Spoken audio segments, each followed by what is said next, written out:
Moments with Dr. Greta are brought to you by the Ashley Clinic in Chanute, Kansas.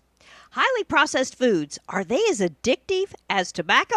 Well, according to an article out of Frontiers in Psychiatry, they may be. Now, what are the highly processed foods? Well, these are the things that taste good and are easy to give. Things that have nitrates and nitrites, those are some of the preservatives, as well as some of the things that have the extra chemicals so that they last a little bit longer and you can just buy them and just hand them to the kid.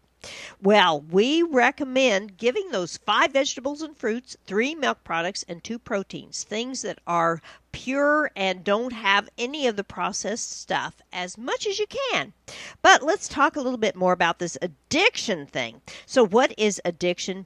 Well, it's loss of control over intake, intense cravings, inability to cut down, and continued use despite negative consequences. So are we setting our kids up to be addicted to certain types of foods because some of those foods taste so good they cause a dopamine surge, and dopamine is one of those things that makes us addicted. So in other words, we really want that food a little bit more than we would have if we had not been exposed to it as much as we are at this time in our lives.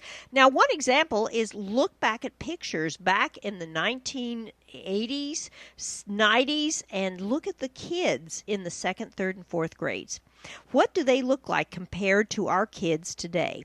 Well, sometimes if you look at those pictures, you'll see that those kids are much more overweight now than they were before, and we're used to it. We think, oh, well, that's just normal. Well, it may not be, and it may be leading to addiction. So think about what goes in their mouth and give that kid a hug. I'm Dr. Greta.